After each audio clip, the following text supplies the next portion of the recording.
Good afternoon.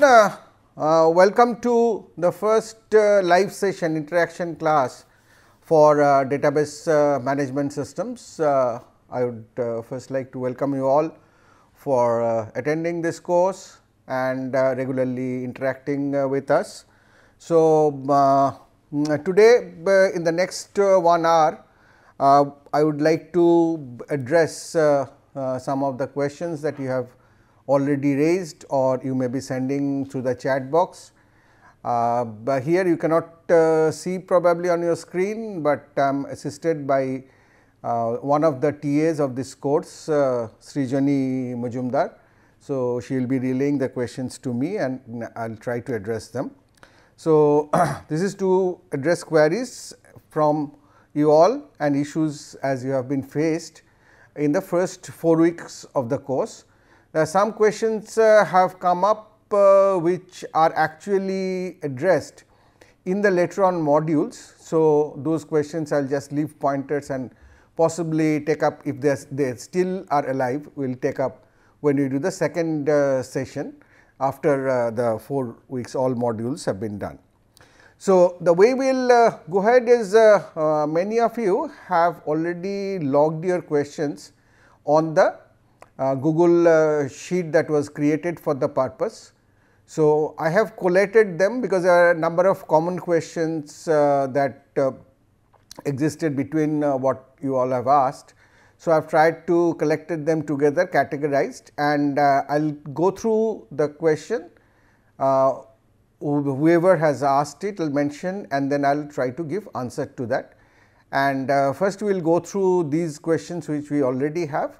Further, if there are questions that are coming up on the chat, then Srijani will make a note, and if there are new questions, distinct questions, then we will address them afterwards. So, let us get started. The first set of questions are a number of questions are naturally on and around SQL, because that has been the main content module besides the relational algebra and the relational design. Now, the first question from Nagarjuna Annu is, can you explain relational algebra? See Nagarjuna, this is we have discussed it at length in module 5 and 12. So, the interaction class is not meant to actually repeat and teach whatever has already been covered in terms of the modules, in terms of the content. Please refer to those, and if you have specific questions in terms of some aspect of relational algebra or a particular example, then you ask that and we will try to answer. I move on to the second question, which is from Nilesh N. Anvekar. You have asked about major differences between SQL and no SQL. Actually, let me first mention that no SQL is not exactly in the scope of this current course, because the current course is a first level one, which is to deal primarily with relational databases and SQL only.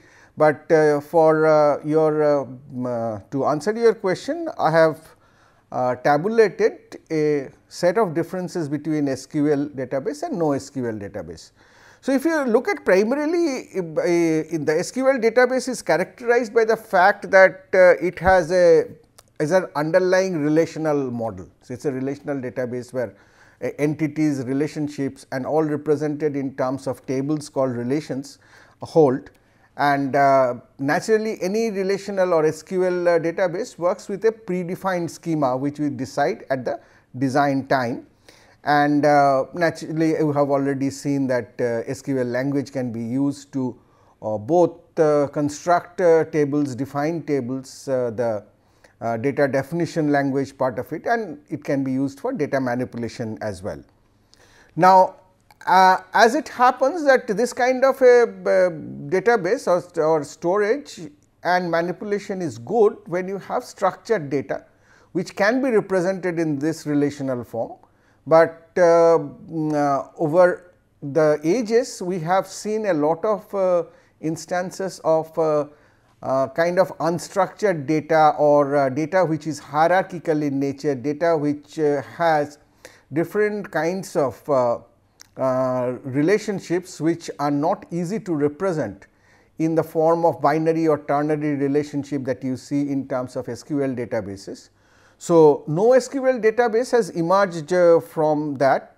It does not necessarily follow a relational model. So, it is a non-relational one, and often the no SQL databases deal with data in a rather distributed manner. So, this is one instance of a distributed database, and in place of tables in SQL, in a no SQL the data is typically represented in terms of key value pair. So, you say this is the key.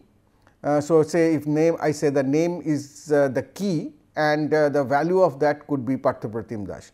So, you keep it in the such pairs. So, it becomes possible that at the time of execution, at the time of use, the schema itself may change, which is not possible for an SQL database, which is a significant difference, that I can have new keys and associate values with that. So, dynamic schema is with the unstructured data is a key factor of no SQL databases, and naturally there are different underlying design assumptions in terms of SQL database following acid properties, which you have already seen and you will see more, whereas no SQL database follow a Brewer's cap theorem. We will not go into the details, because as I said, this is not exactly in our syllabus, but these comparison points will help you in terms of understanding what the differences are. And after this course, if you want, you may take up some course in big data or no SQL kind of databases and learn more about it. So, let us move on. There is a series of questions from Mr. Shubhodip Patro.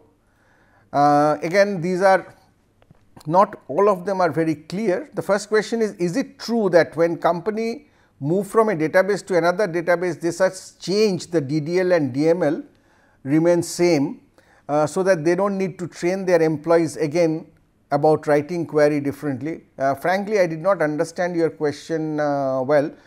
Did you mean that migration from one database system to another, like moving an application with the data from MySQL to Oracle and so on? If you meant that, then usually these migrations will not need much change in terms of DDL, DML, and the data, everything can actually be migrated. That is the beauty of having a standardized relational model and a standardized language to operate with. If you meant something different, then please write to us again. I will try to explain that.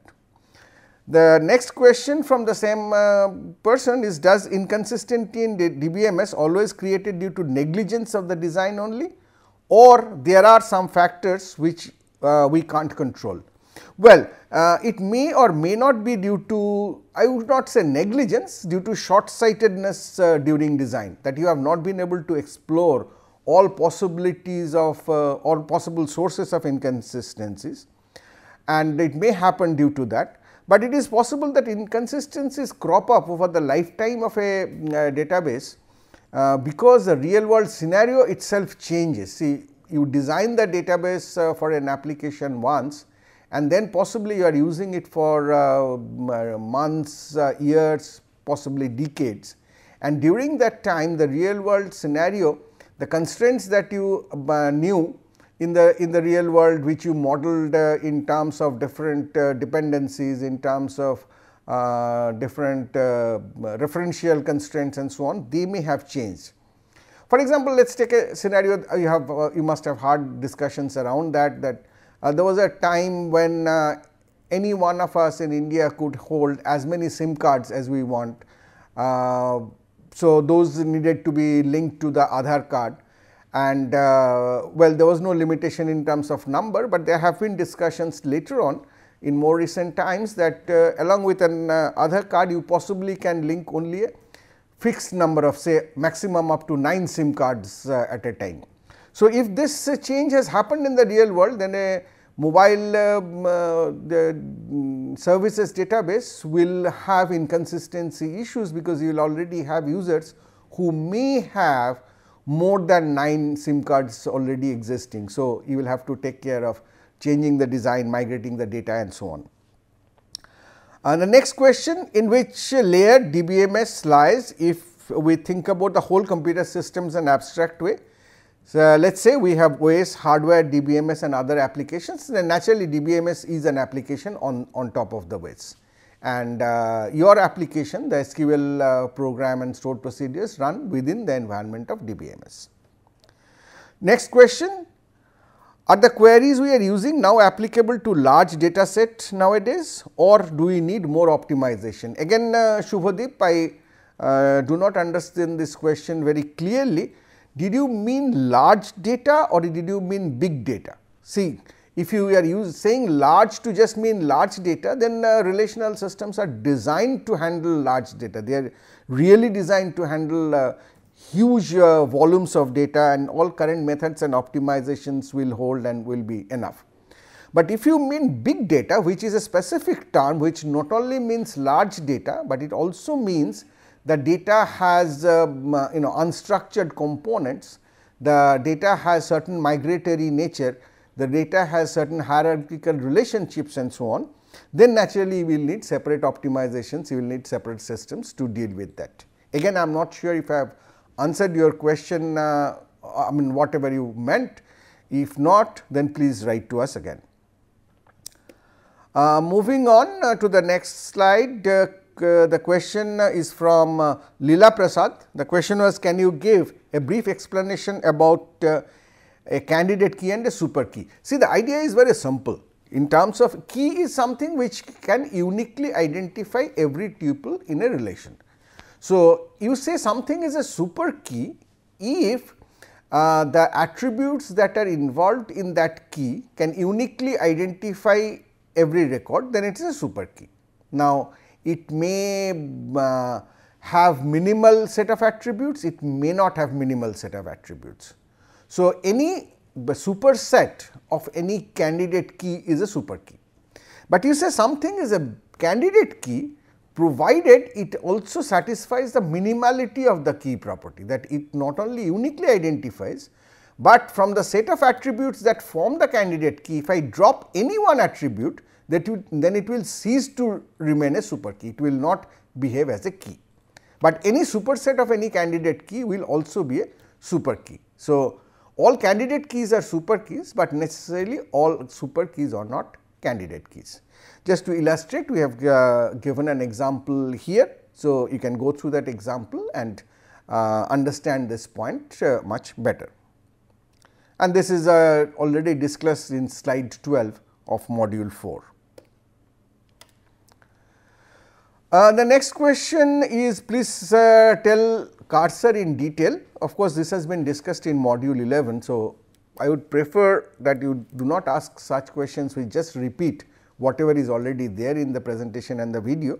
But just since you have asked, see, the concept of cursor is you are when you want to interface between the SQL application, which is basically SQL queries, and a host language program, then you need a mechanism to exchange data between the program, host language program, say C program or C++ program, and the SQL tables, the database tables. So, cursor is a mechanism for doing that.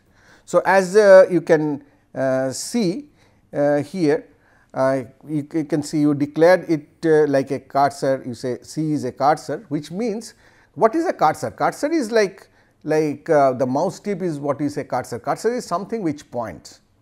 So, when you interface between, on one side you have the C host language and on other side you have the SQL happening, and you are trying to kind of create a pipe between them, which is putting this query, this exec query to SQL.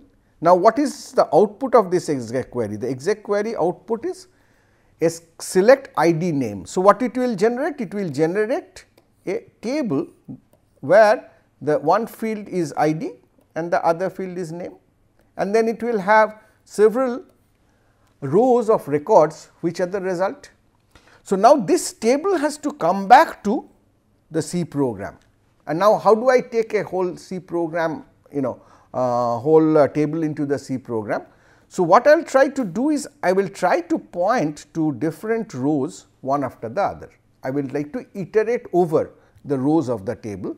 So, that is the basic purpose of the cursor. So, this cursor will manage this output table, and using some more interface functions in the C program, I would be able to pick up each and every record from the table one after the other. So, that is the basic purpose of the cursors. I hope you understand this. So, we will move on, and also please go through that part of the video and the presentation again where cursors were discussed. Well, there is a question on about disadvantages of file system. Well, from Lavanya, I really do not understand why are you asking such questions, because these have been very clearly documented in the presentation as well as we have discussed. This is in slide 7 and 8 of the module 1. We have shown that the file system has a, if you want to maintain such kind of large data in an organized manner in a file system, then you have lot of difficulties. There will be redundancy issues, inconsistency will arise, accessing the data will not be efficient, isolation cannot be guaranteed, integrity cannot be guaranteed, because how you do ensure integrity? You will ensure integrity in terms of the code that you use, or the C program or Java program we use to access the data from the file system. So, all your integrity conditions like well, let us say the age of a person cannot be negative, or let us say that you can if you have a father child relation, then the age of the father has to be at least certain years more than the age of the child, and so on. All these kind of constraints will get hidden in terms of the code that you write, and it is not easy to dig that out. Updates cannot be atomic. You will see, you will understand the consequence of atomicity of updates more when we talk about in the later modules, which you have not done yet. When you learn about transactions and the updates in the transactions, you will understand that atomicity is very important for the correctness of a database, and in a file system it becomes very difficult to ensure that. It is very difficult to, when you are transferring funds from one account to the other, you need to do a debit in one account and credit in another, and you need to make sure that both these debit and credit must either happen together or must not happen at all. If you just have debited the account and because of some system issue you have not been able to credit it to the other account, then the database will become inconsistent. So, if you try to do this in a file system, you will have to ensure all of these properties through your programming, which gets really difficult. So, concurrency access, security issues, these all make the file system really unusable solution for a kind of applications that databases are. Next question relates to foreign key from Binu Jose A.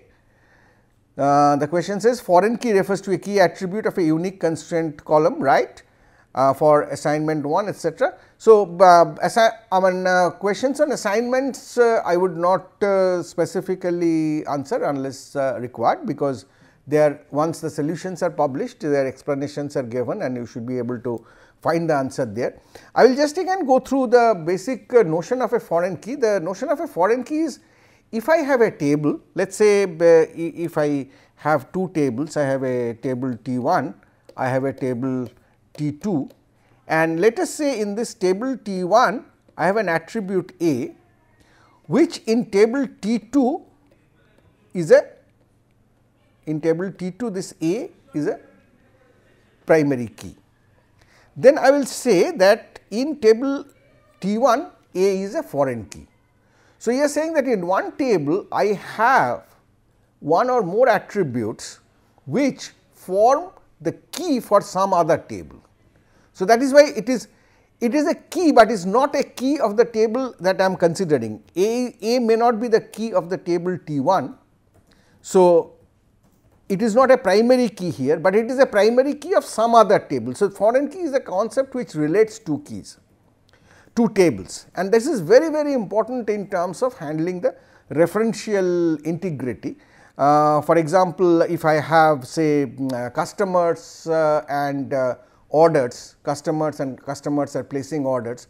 So, they in the order table I will obviously have customer ID, because I need to know who has ordered for this item, and customer ID, let us assume that is the primary key of the customer table. Now, the customer ID in the order table will become a foreign key, because there are several constraints that must be satisfied. For example, if I am entering a record, if I am adding a record to the order table with a customer ID, then that customer ID must already exist in the customer table, otherwise it will be a violation. If I am changing the customer ID for a customer, or if I am removing a customer from the customer table, then the customer ID of that customer must not exist in the order table against some order. All these will lead to inconsistencies. These are called referential inconsistencies, referential constraints basically, and foreign key is necessarily a very required concept for satisfying those. So, you should be able to understand and follow that well. From the same person, there was another question: if we perform set operations on relation, the attributes must be type compatible. Yes, of course, because you cannot in relational algebra theory you can take union of anything as long as they are same attribute, but certainly you cannot, in reality you cannot do set operations unless the attributes are the set operations are working on the same compatible types. Let us move on. Okay, there is a question from assignment 1, question 8. I am really sorry that this question was somewhat not well posed. So, later on when some of you wrote in the forum, we realized that this question has ambiguity. So, there is no point discussing it, we have already withdrawn it from the assignment and it will not be marked. So, this question does not hold anymore. Moving on, this is a very good question coming from Kunal Chanda. You have asked where can I practice and run SQL? This is certainly you have raised a very good point, we should have mentioned it earlier.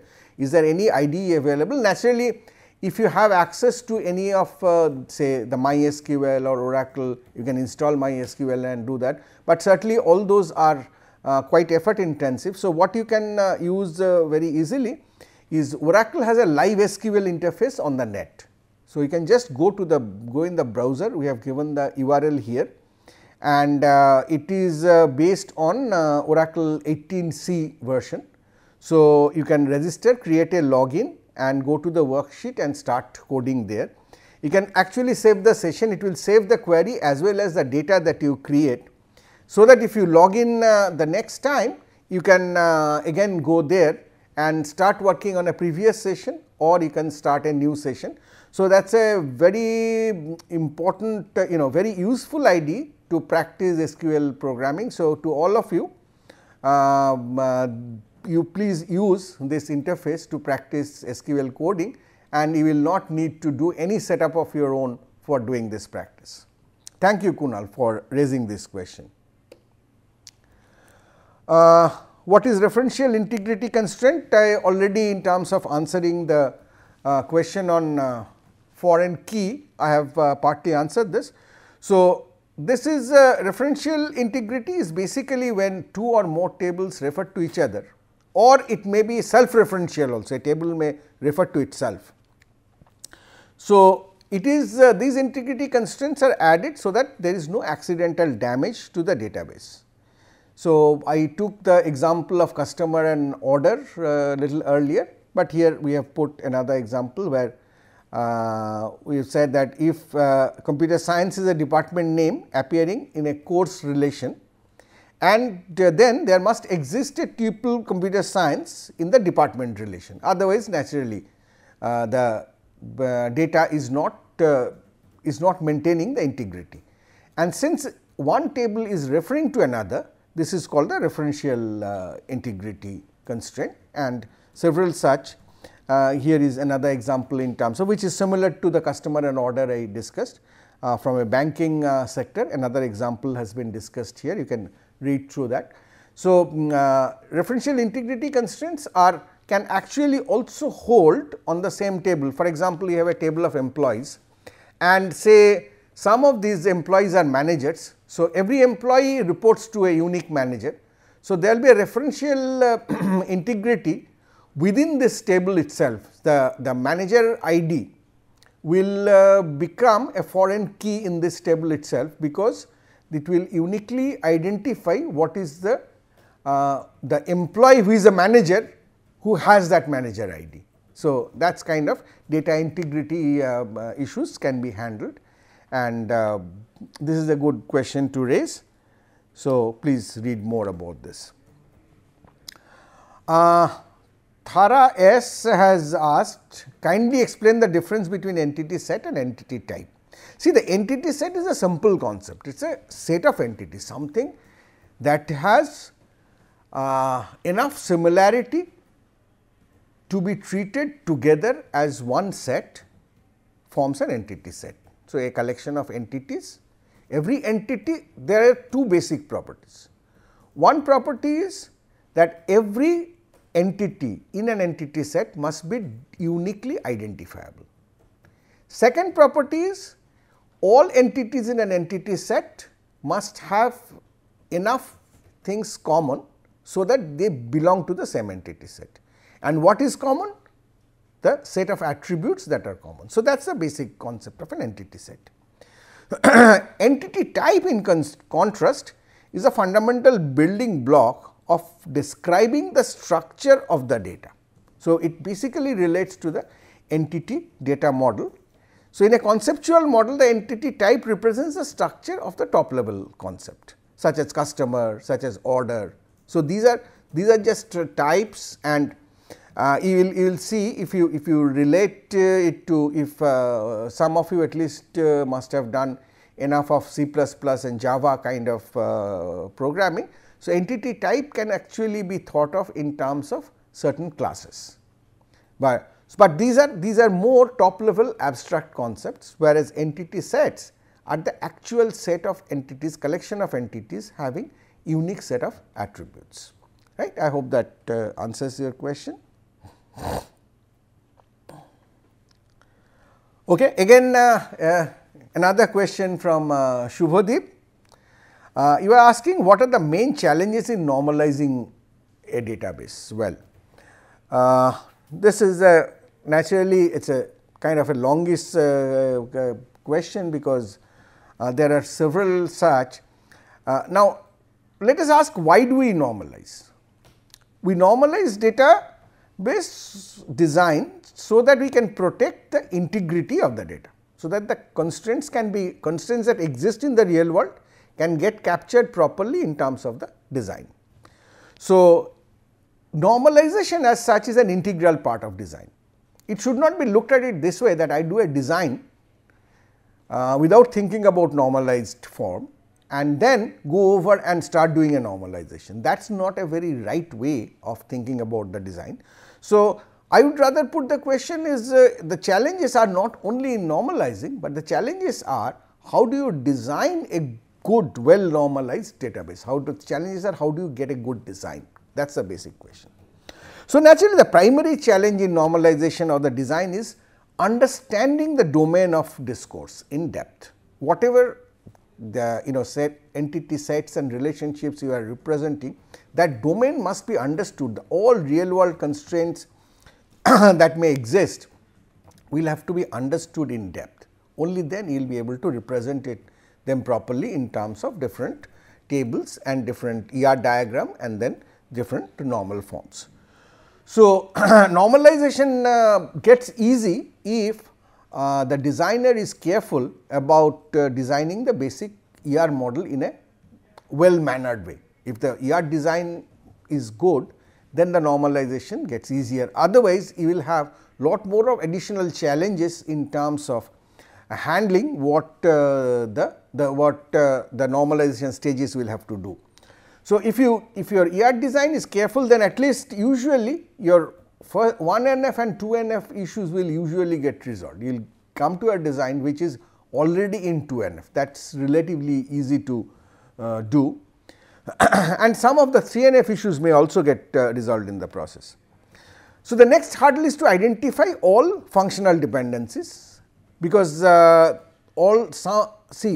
challenge here is that to understand the functional dependencies, often you will take a few examples and try to see, okay, this is the condition that holds if these attributes are same between two tuples, then those attributes will have to be same. So, there is a functional dependency.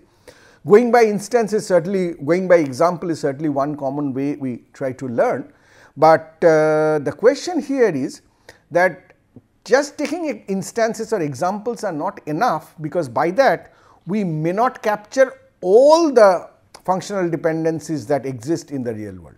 So, capturing all of those is often non-trivial, and that needs a really good experience, really good understanding of the domain of discourse. So, when you work with the customer who is an expert of that domain, you will have to insist repeatedly to the customer that please tell us what are the constraints, what are the limitations, what are the boundary conditions that exist in terms of your real world functionality, in terms of your data, in terms of your operations and so on, so that you can extract all these functional dependencies in a proper way. And getting to do that, in my opinion, is one of the key challenges of doing a good design and doing and subsequent normalization for that.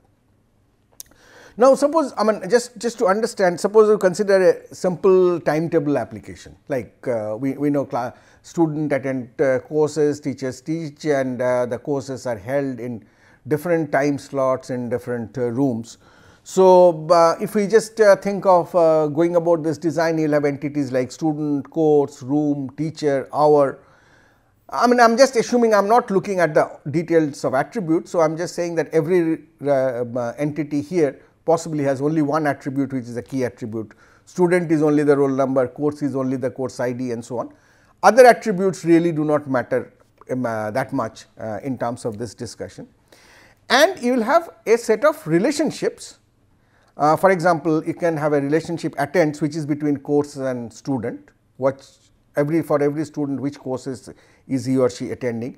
Teachers and courses, teachers, who is teaching which course. There could be a relationship called meets, which says course, room and hour, which tell us this course, classes for this course is held in this room at this hour. So, if you start thinking in this way and do this design, you are ending up with a good set of relations. But that is not always true, that is not always obvious. Instead, you could have done relationships like, say, discusses. You say, okay, what is a class? A class is where a student, a teacher discusses issues for a course with the students at a given time. So, let me just put discusses, which is teacher, student, course and hour. Note, you have not mentioned room here. And then you say, well, what is the relationship between the teacher and the student? Because we always remember our teachers. So, we would like to put that together. Say we have put a mentors relation. So, if you just look here, the discusses relation, the mentors relation, which is between student, teacher and course. There could be, you have thought of an occupies relation, which is between student, teacher, room and hour, because once you have the relation called discusses, you realize that, okay, you know when that is happening, but you do not know where that is happening. So, let me have another relation, identify another relationship which defines that, etc. Now, you have all the information. You have all the information. You have the information of who attends where, you have the information of who teaches what, you have the information of when does the class hold, but they are all hidden in terms of certain relationships like discusses, mentors and occupies, which does not make it easy to extract the real terms, identify the functional dependencies well, and then most importantly normalize it from this point. You will be able to normalize if you have represented everything, you will be able to normalize, but this will certainly make the normalization process lot more challenging than if you could do them in terms of attend teachers meets. Also, other factor could be that I have just said hour. Now, what did I mean by hour? You will say, okay, the classes are not only held at a specific time, which is an hour, but it is held on certain specific days of the week. So, I should have specified the day of the week and the time when it happens. So, here I am trying to use certain abstraction to simplify my subsequent normalization process. For example, so the hour actually is a composite attribute if you look at it that way. So, because it has a day of the week and it has a time of the day. So, I am saying if together we say call this an hour. So, we will say that the classes are held from 8 in the morning till 5 in the afternoon every 1 hour. So, Monday 8 o'clock is 1 hour, Monday 9 o'clock is another hour, Tuesday say 10 o'clock is another hour, and so on. So, hour does not necessarily here mean the clock hour, but it means the combined information of this. So, by doing this I solve the problem of composite attributes by defining my attribute in this way. Otherwise, other way would be I would need to deal with separate entities called day and separate entity called hour of the day. And when I have that, then I will need to define more constraints in the normalization to make sure that the possibilities of classes being held at night 10 o'clock on a Sunday is not there, or I will need to define that Saturday and Sunday no classes get held. So, these all issues which come up in terms of normalization, in terms of constraint design, which if you start thinking about them from the very beginning when you are doing the ER model, where you are doing the relationships, it will make it much easier to get to the final normalization stage. Naturally, there are several issues which follow this. You may want to further explore the multi-value dependencies, go to fourth normal form, more normalization, more integrity, all this is fine.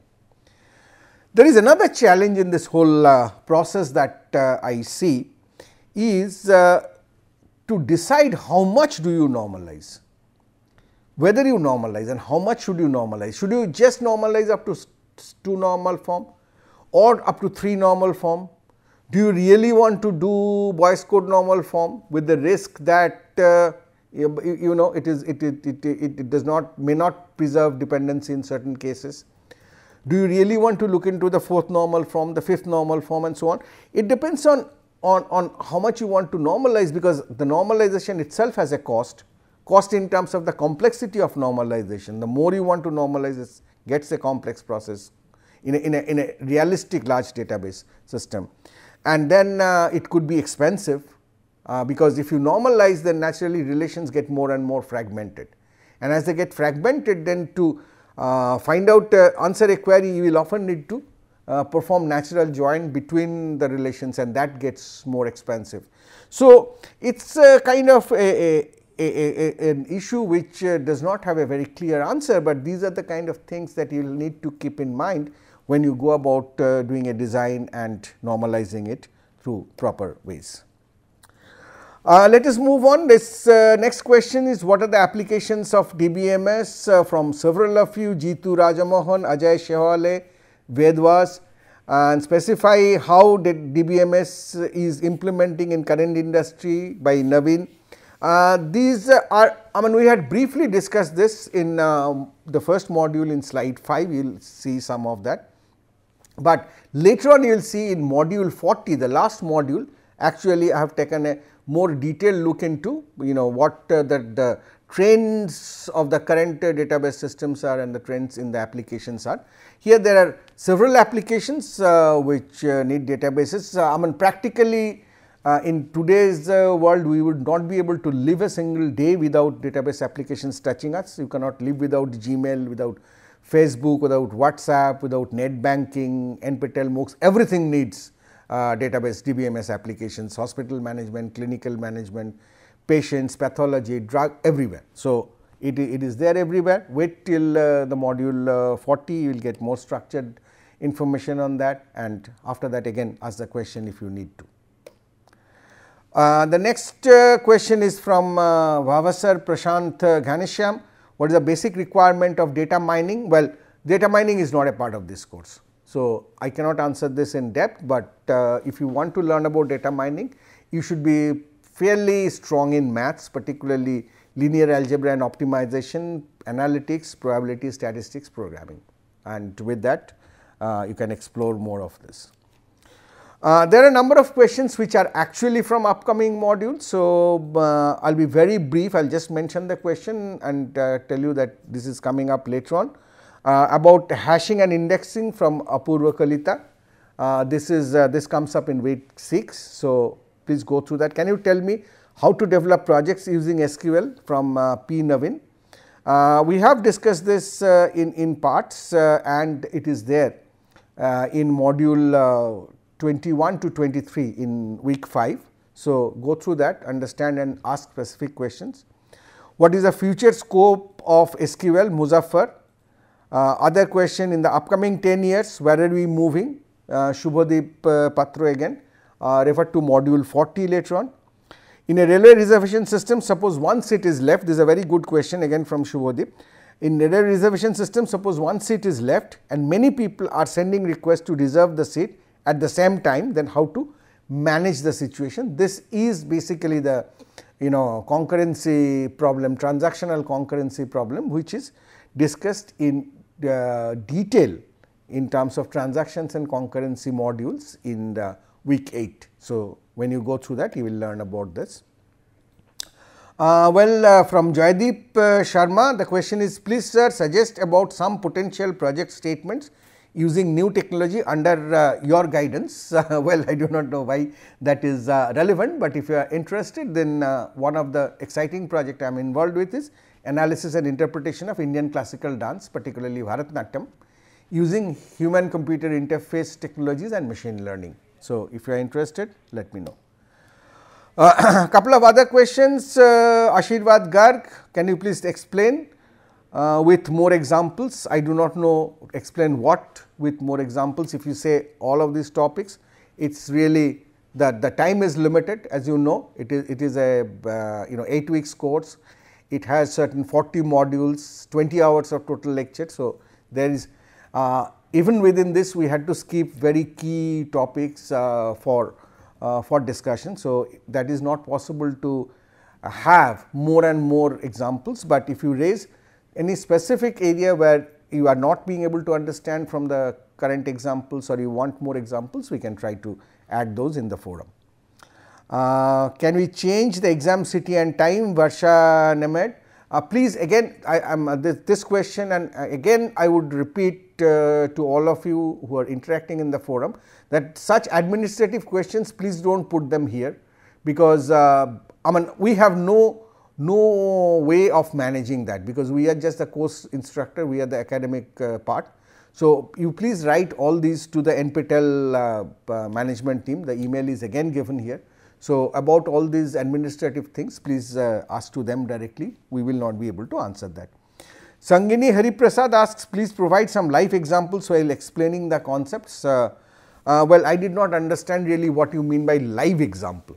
I thought that examples that we are providing are from live systems, but do you mean something specific in terms of live example, or you want a specific example about certain concepts? Please let us know, we can address that separately.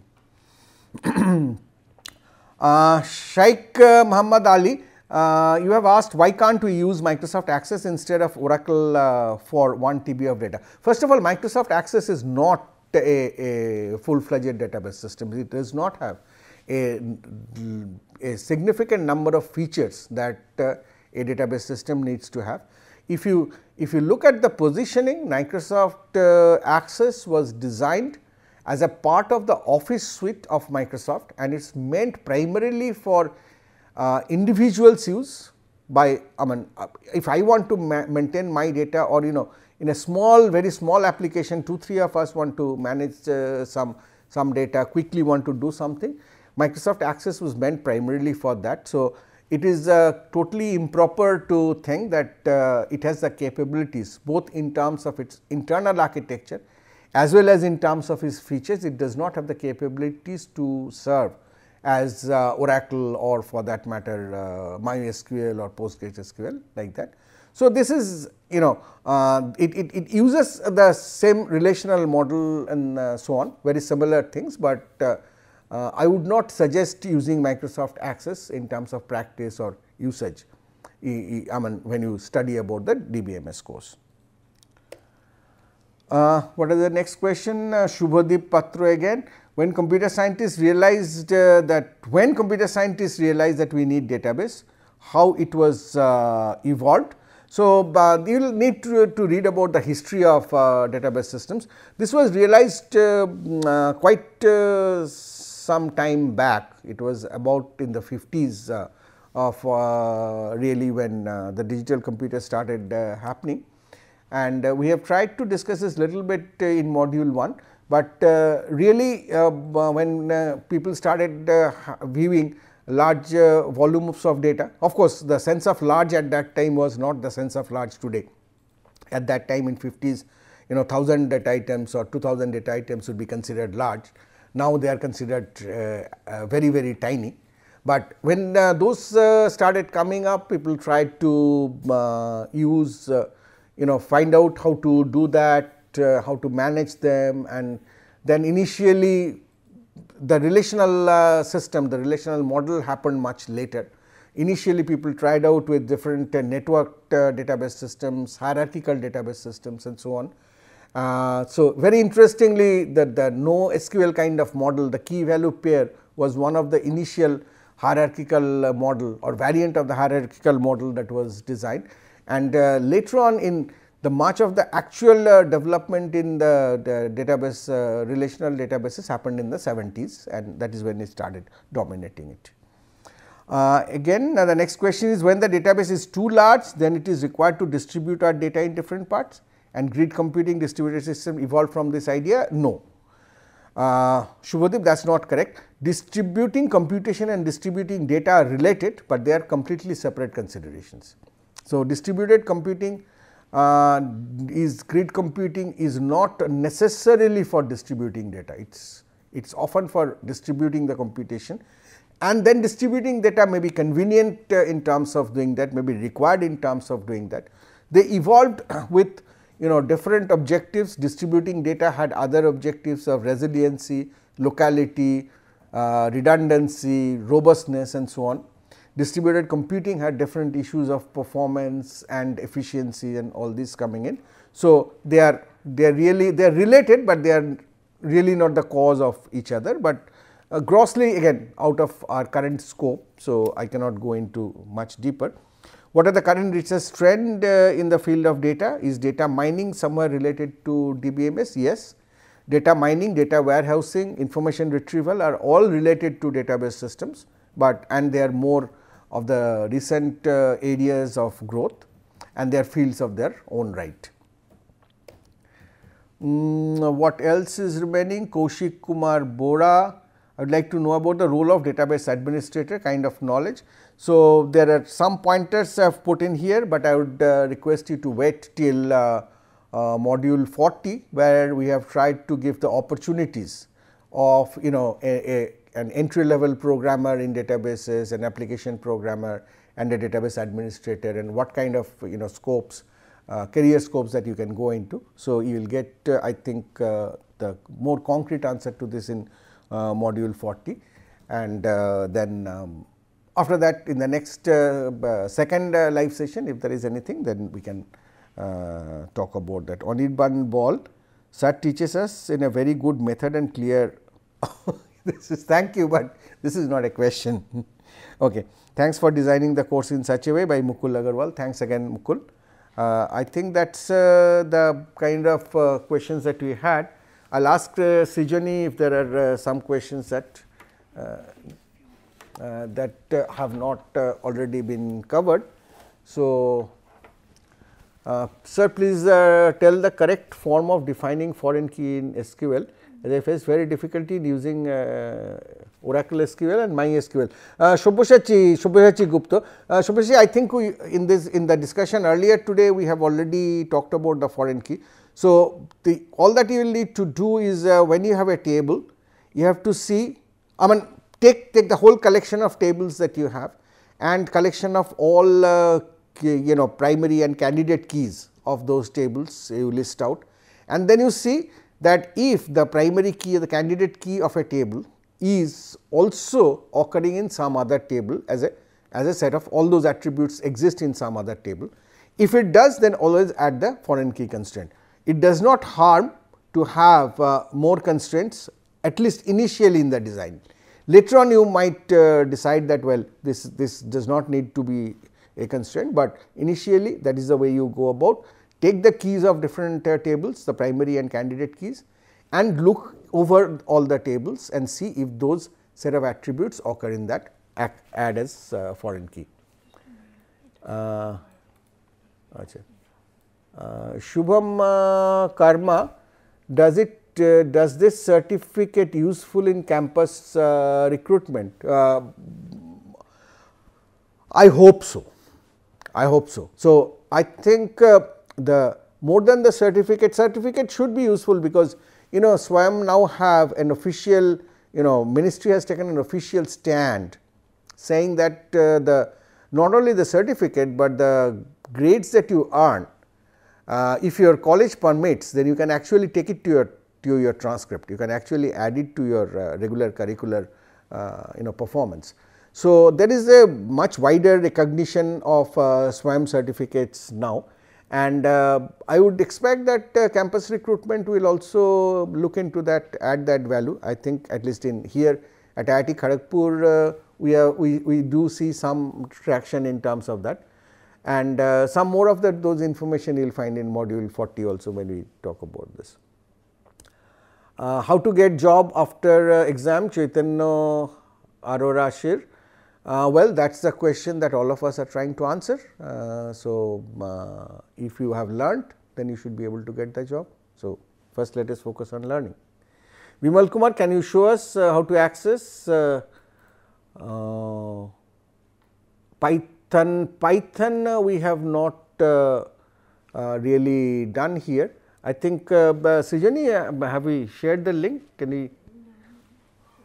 Okay, so what we will do is we will answer this question with the link and details of where you can find all this information on the forum.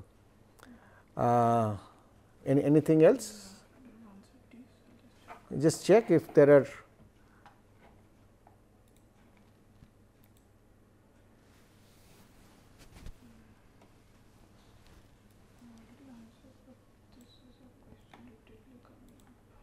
Please let me. This is from Sachin Prajapati. Sachin Prajapati. Please clear the doubt of when to use having clause and when to use where clause. Okay, these are. Is it really getting confusing? See, forget about the having clause. Having is the basic select query or basic SQL query is select from where, and these three keywords stand for three things. Select tells you what you want in the output. So, it is a set of attributes that you list. This is what I want in my output table. These are the columns of my output table. Second is from, which says where will the data come from. The query, the answer to the query, where will it come from? The input side. So, select is the output side, from is the input side. It says these are the tables from where the data will come. Done? Two things, input output is done. Now, the query itself is set in terms of a set of conditions called predicates, that x is greater than y, age is less than 50, attribute A is not equal to attribute C, and so on. So, you make a whole lot of predicates together into an expression which can evaluate to true or false, and that is your where clause. So, you say that I have given the input list, these are the tables. So, they have all different records. At an instance, given all these records, if I evaluate this where clause predicate, then whenever the predicate becomes true, that goes to the result. So, where clause basically says that this is the core of what your query is. Select tells you what finally. So, if you map it back to relational algebra, then select actually tells you what is the projection, what you want in the output. From tells you the input, and where is actually the query. And we have seen a lot of different ways of either directly writing the condition, then using disjunction, conjunction, using nested queries and all that. Having, in contrast, has a very limited scope. Having is done in case of when you are trying to do some group, you want trying to satisfy certain properties which hold over a group, then you use additional condition that holds over that group in addition to what the query is giving, so that you can. So, you use a having clause in qualifying that. So, in general, in most of the select from where most of the queries, you will not have a having clause. So, first, if you are having difficulties, do not look into that. Primarily, just try to code with select from where and try to do as much of that as you can. Right? I hope this will help you, otherwise you again write. Then Chaitanya Arora, oh sir, you are great. Thank you, Chaitanya. Ashirwad Garg, sir, I have a mini project in SQL, so please help me to how to work on it. Ashirwad, finally I am not God. You have a mini project, how do I know how to I help you? If you have specific things that you are facing difficulties with, write to us, write to the forum, write to, so we will try to do that. Shubhodip, again when we should use group by, I think that is explained pretty well in the videos. And Shubhodip, given the level at which you are asking questions, this is too elementary for you. So, please look up and see when you should use group by. Okay. Bimal Kumar, why should we use trigger in SQL? When should you use trigger in SQL? That's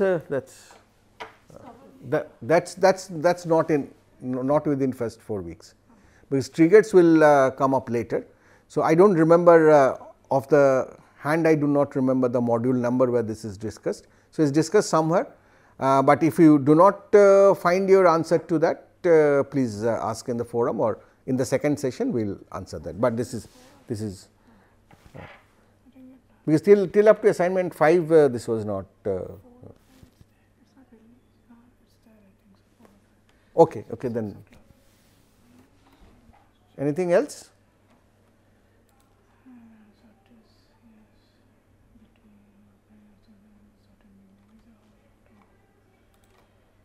Okay. Okay, then I think I hope this was useful for you. So, that I tried to answer some of your questions that were aligned and that were really innovative as well. And I will again request you that when you put questions for the live session or also on the forum, try to put as specific question as possible. Do not just put explain, illustrate kind of, ask specifically that this is the situation and this is the difficulty I am having. This is where I need to have more explanation on an example or things like that. That way it becomes easier and more effective to discuss and answer that. So, thank you all very much. I hope you are enjoying the course, continue to do that. The TAs are really working hard. All of the 4 TAs, the Gurunath, Srijani, Himadri and Jayasri, they are really working hard to help you with the assignments and on the forum. I am sure this will be quite fruitful for you, and I wish you all the best with your future modules and the assignments, and We will meet towards the end of this month for a second session, and after you have seen through the modules. Thank you very much.